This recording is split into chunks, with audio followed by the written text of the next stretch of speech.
Olá, seres vivos, tudo bem? Eu, professor Bonfim, estamos aqui para falarmos sobre uma matéria meiga, doce, gentil, que é a matéria de matemática. Essa matéria fofa, doce, que o pessoal morre de desespero. E estaremos aqui para falarmos sobre raciocínio lógico, matéria muito cobrada em concursos públicos. Mas para falarmos de raciocínio lógico, começamos a falar de conjuntos. Essa matéria que o pessoal não dá muito valor, mas ela cai. E assim, por que conjunto é tão importante? Porque ela é base para outras matérias, principalmente no enunciado dela. Mas vamos começar. Quando a gente fala de conjunto, meu caro aluno, minha cara aluna, a primeira coisa que vem à mente de vocês é o quê? Normalmente são grupos musicais. E faz sentido ser grupos musicais. Por quê? Porque quando a gente fala de conjunto, estamos falando de elementos, da união de elementos, sejam eles quais forem. Para quem faz coleção de livros, de CDs, de DVDs, aqui nada mais é do que um conjunto. Então, quando a gente fala de conjunto, eu estou unindo vários elementos, sejam eles quais forem. Então temos aqui, representamos os conjuntos sempre por letra maiúscula. Conjunto A, B, C, D, E e assim por diante. A forma da representação deles pode ser pela forma tabular, quando eu coloco todos os meus elementos e colocamos ele em ordem sempre crescente. Embora estejamos usando aqui números, não estou me referindo aos números em si, e sim a elementos. Aqui temos os elementos. Então, tem o conjunto A, com os elementos 2, 4, 6, 8, 10, 12, 14, se fosse assim. Sempre que falamos em conjunto, os elementos que estão dentro, os elementos que estão aqui, separamos eles ou por vírgula ou por ponto e vírgula. Normalmente eu uso ponto e vírgula, uma comodidade por aí. Usamos chaves para separar os elementos. Então temos a forma tabular. Conjunto A com os elementos 2, 4, 6, 8 e 10. Posso também representar através de uma propriedade. Por exemplo, aqui, o exemplo 2. O conjunto B, x tal que, esta barra significa tal que. O que significa o tal que? Eu tenho x, mas esse x tem que ser uma vogal. Aí quais são as vogais? A, E, I, O. Eu não posso colocar aqui C, D, X. Não posso colocar um número. São essas as vogais. Poderia ter um conjunto C. O conjunto C viria Y tal que o Y seja um dia da semana. Segunda, terça, quarta, quinta e assim por diante. Um conjunto D. Z tal que Z seja um mês do ano. Janeiro, fevereiro, março e assim por diante. Tudo bem? A forma mais comum de representarmos os conjuntos é através do diagrama de Van Euler, quando temos essas figuras circulares e os nossos elementos dentro. 2, 10, 8, 4, 6. O conjunto B com os elementos 1, 3, 5, 7 e 9. Na hora de representarmos esses elementos da forma tabular, é aconselhável que se coloque ele em ordem crescente. Por que em ordem crescente? Imagine você, meu caro aluno, minha cara aluna, começa a escrever esses elementos. E você coloca de modo aleatório. 2, 10, 8. Uma hora você vai se confundir. Por isso que é aconselhável que se coloque em ordem crescente. Porque se você coloca os elementos 2, 4, 6, 8, 10. Se você já foi do 8 para o 10, já sabe que não tem o elemento 9. No conjunto B, que eu tenho os elementos 1, 3, 5, 7 e 9. Se eu coloco o 7 e o 9, eu sei que não tem o elemento 8. E assim por diante. Tudo bem até aí? Há uma outra forma de nos referirmos a esses elementos aqui dentro. Porque quando a gente fala de conjunto, tem duas relações. A relação de pertinência e a relação de inclusão. Relação de pertinência é uma relação entre elemento e conjunto. Percebam aqui, o elemento 2 ele pertence ao conjunto A. E esta é a representação de pertence, é estezinho. Se eu ver o elemento 1, o elemento 1 ele não pertence ao conjunto A. Então temos o 1, este A, está aqui o conjunto A, e o E, percebam que ele é cortado. Ou seja, o elemento 1 ele não pertence ao conjunto A. Basta ver que ele não está aqui dentro. Tudo bem até aí? Se vermos o conjunto B, o elemento 1 ele pertence ao conjunto B. Está aqui. Se for ver o conjunto B, o elemento 13, repare que eu tenho 13 aqui. E faltou descrever o 13 aqui. Então, o elemento 13 ele não pertence ao conjunto B. Então, quando a gente fala de um elemento e conjunto, a relação é de elemento com conjunto. Chamamos de relação de pertinência. Elemento pertence ou não pertence ao conjunto. Tudo bem? Por que eu falo da relação de pertinência? Porque tem a relação de inclusão. A relação de inclusão é quando um conjunto todo está dentro de um outro conjunto muito maior. Tudo bem até aí? Antes de falarmos disso, temos aqui o conjunto unitário. O que seria o conjunto unitário? É o conjunto que possui um único elemento. Exemplificando, um conjunto C. X tal que x seja um número primo par. Qual o único primo par que existe? É o número 2. Número primo, antes que alguém comece a falar, número primo é todo número que se divide por um e por ele mesmo, vírgula, no conjuntos naturais. Todo número primo ele possui 4 divisores. Se eu pensar nos divisores do 2, se divide por 1, por 2, por menos 1 e por menos 2. Então, todo número primo ele possui 4 divisores e não apenas 2. Por isso que o número 1 não é primo. O número 7, se eu pensar no número 7, se divide por 1, por 7, por menos 1 e por menos 7. Tudo bem até aí? Então, o conjunto unitário é o conjunto que tem apenas um único elemento, só um. Por isso que ele é chamado de conjunto unitário. Temos o conjunto vazio. O conjunto vazio é quando não há nenhum elemento. Por exemplo, um conjunto B, x tal que x seja um número primo par maior do que o número 3. Existe? Não. Por isso que ele é chamado de conjunto vazio. Toma cuidado com a nomenclatura. Conjunto vazio é este φ, que é o zero cortado, ou é as chaves sem nenhum elemento dentro. Então, conjunto vazio, você representa desta forma ou desta forma. Toma cuidado que é comum o pessoal fazer isso daqui. Faz as chaves, claro que não é essa chave feia aqui que eu fiz. Faz a chave. Opa. E coloca o zero aqui dentro. Se fizer isso, está errado, hein? Isso não existe. Se você fizer isso, você está falando que o conjunto vazio é um elemento. Então, não façam isso. Representação de conjunto vazio ou é as chaves sem nada dentro, ou é a letra norueguesa φ, que é o zero cortado. Tudo bem até aí? Beleza, seres vivos, semivivos. Conjunto universo.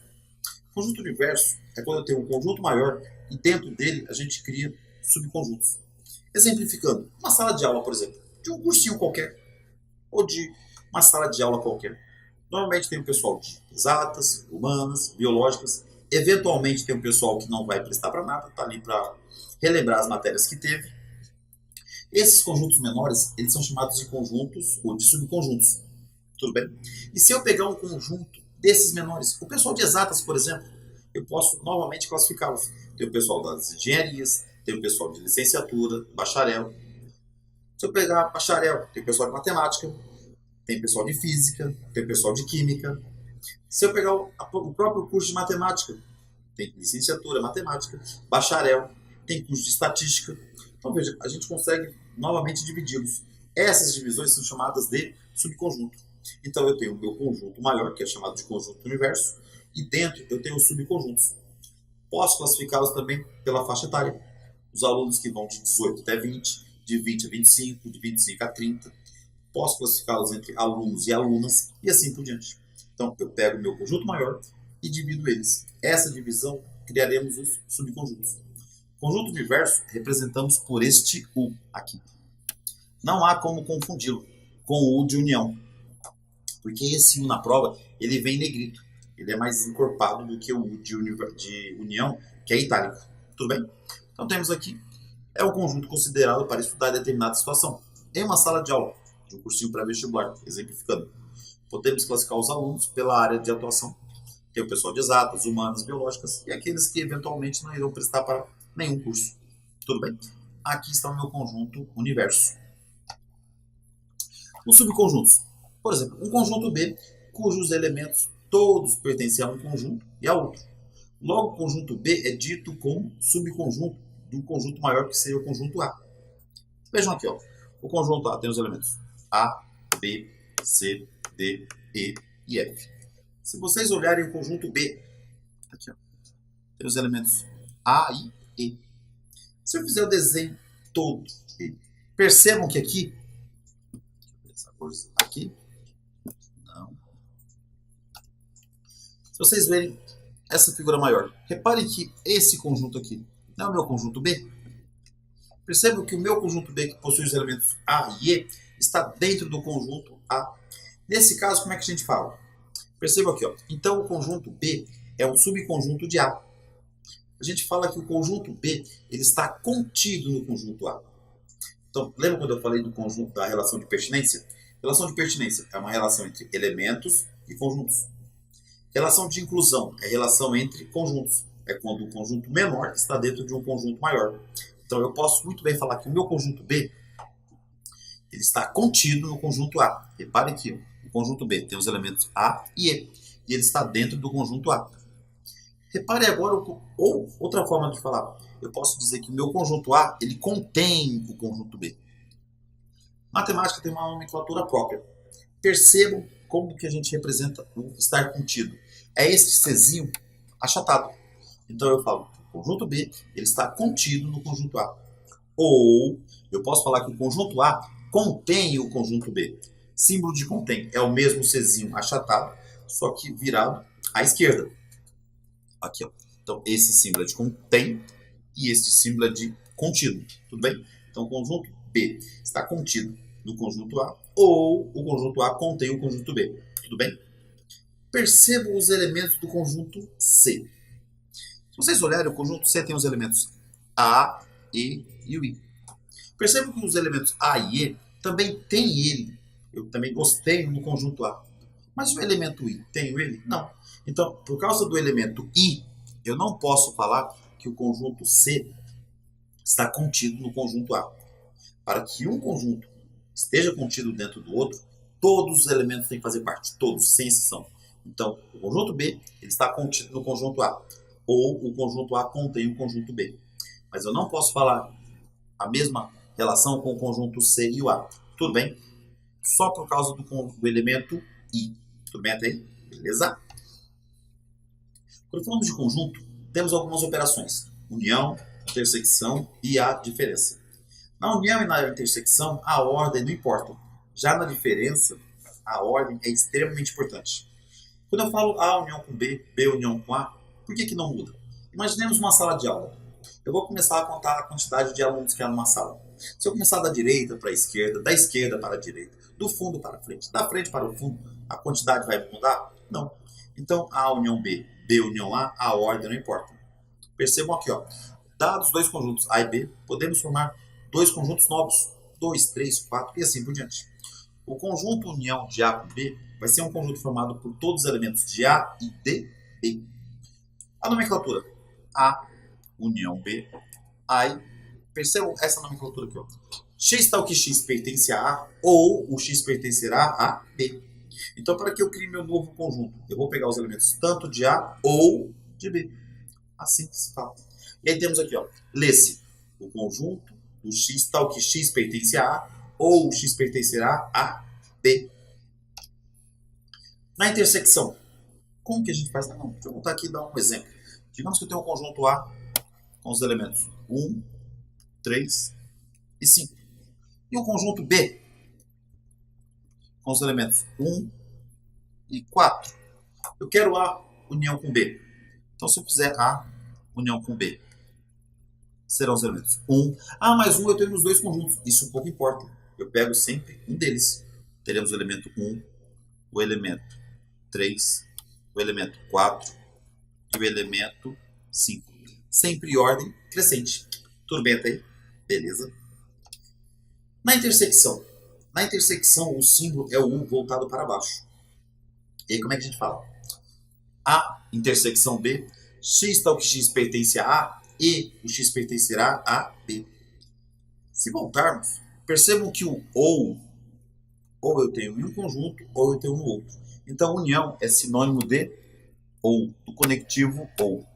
Ou está em um conjunto ou está no outro. Mas, quando eu falo da intersecção, eu preciso de todos os elementos que eu tenho em comum, em um conjunto e no outro. Então, repare que eu tenho o E aqui, ó. E se lê? Lê-se o conjunto X, tal que X pertence a A e o X pertencerá a B. Se voltarmos no exemplo que eu tenho aqui, ó, o conjunto A com os elementos 1, 3 e 5, o conjunto B com os elementos 1 e 4. Vamos mostrar a representação. Ficaria assim, ó. Aqui um conjunto, aqui um outro conjunto, aqui o elemento 1, aqui 4, aqui é o B. Aqui tem os elementos 1, 3 e 5. Percebam que a intersecção é esse miolo aqui. É este miolinho aqui, ó. Aqui é a intersecção. É quando eu tenho em um conjunto ou num conjunto e no outro simultaneamente. Tudo bem até aí? Então, a intersecção é sinônimo do conectivo e. Beleza, pessoal? Dou uma pausa e já voltamos.